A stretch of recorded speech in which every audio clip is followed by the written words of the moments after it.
Bonjour et bienvenue dans cette nouvelle vidéo de Draw My Economy. Aujourd'hui, je vais vous parler d'immobilier. Je vais faire un bilan de 2020 et surtout des perspectives pour 2021. Et ça, je le fais en m'appuyant notamment sur le baromètre national des prix de l'immobilier de meilleursagents.com. Alors, commençons avec 2020. Eh bien, 2020 a été une année très contrastée, comme tout le monde a pu voir.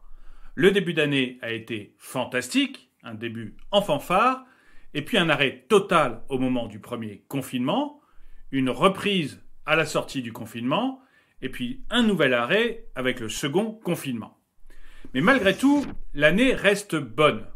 Tout d'abord avec un prix moyen en hausse de 2,1% par rapport à 2019 et une moyenne à 2 770 € du mètre carré. Mais derrière ce prix moyen, il y a des extrêmes comme une hausse à Nantes de 5,5% ou une baisse à Bordeaux de 0,7%. Le volume de transactions aussi a été plutôt bon, entre 960 000 et 990 000 selon le Conseil supérieur du notariat. Alors c'est en recul par rapport à 2019 où il y avait 1 065 000 transactions, mais ça reste malgré tout plutôt bon avec un niveau comparable à 2017. Pourtant, il ne faut pas confondre un bon résultat sur 2020 avec l'avenir, parce que ce bon résultat est en trompe-l'œil. Le premier confinement a changé la donne. Avant celui-ci, tout démarre en fanfare dans la lignée de 2019. Mais après celui-ci, il y a une modification de la courbe des prix. On le voit notamment à Paris et dans les grandes villes de France. Pour prendre l'exemple de Paris, les prix avaient bondi de 8% en 2019. Mais ils n'ont grimpé que de 1,8% en 2020. Il y a une très forte baisse de la croissance.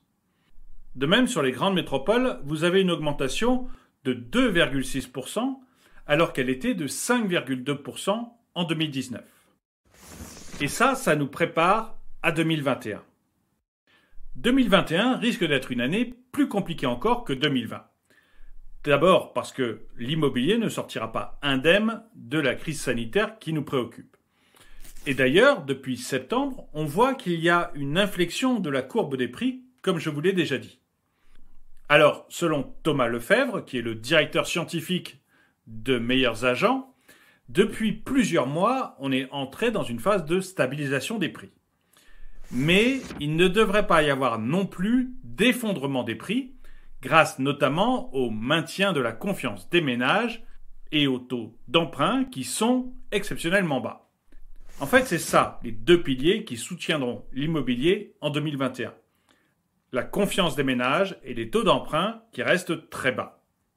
Alors, la confiance des ménages dans la pierre, elle est là. On a pourtant connu plusieurs crises, mais tout le monde semble les avoir oubliées. La confiance est là. Et du côté des banques, vous avez la Banque Centrale Européenne qui a promis de garder la même politique accommodante de taux jusqu'à au moins 2022. Donc, les taux bas des banques devraient perdurer. Et le robinet du crédit va donc rester ouvert. Alors, il y a bien un durcissement actuel des conditions d'octroi de prêt, mais il est assez faible. Et finalement, tout récemment, le Haut Conseil de stabilité financière a décidé d'assouplir les règles liées au taux d'endettement. On est passé d'un taux d'endettement maximum de 33% à 35%. Donc, la prévision de meilleursagents.com, c'est une baisse assez faible du prix de l'immobilier aux alentours de moins 1% en 2021, en tout cas sur les 10 plus grandes villes de France. Il semblerait même que certaines grandes villes de France, comme Lille, Strasbourg et Nantes, continuent à voir leur prix augmenter de plus de 3% en 2021 du fait d'une offre beaucoup plus faible que la demande. Alors, si vous avez déjà vu mes vidéos sur l'immobilier, vous savez que j'ai un sérieux doute sur l'avenir de l'immobilier en 2021 et 2022. Les prix ont augmenté de manière extravagante depuis plusieurs années. On est sur 10 ans à un immobilier qui fait plus 30% sur les grandes villes de France. Et je ne suis pas sûr que cette croissance soit vraiment soutenable. Mais j'aimerais beaucoup avoir votre avis là-dessus. Pensez-vous que l'immobilier va continuer à monter, comme toujours, et que c'est un placement absolument sûr, Ou croyez-vous, comme moi, qu'on commence à voir la fin de cette hausse et que, fatalement, nous allons vers une baisse importante de l'immobilier dans les années qui viennent? Merci d'avoir regardé cette vidéo. N'oubliez pas de lui mettre un pouce vers le haut, de la commenter, de la partager. Merci à tous ceux qui m'aident sur Tipeee. Et je vous dis à très bientôt.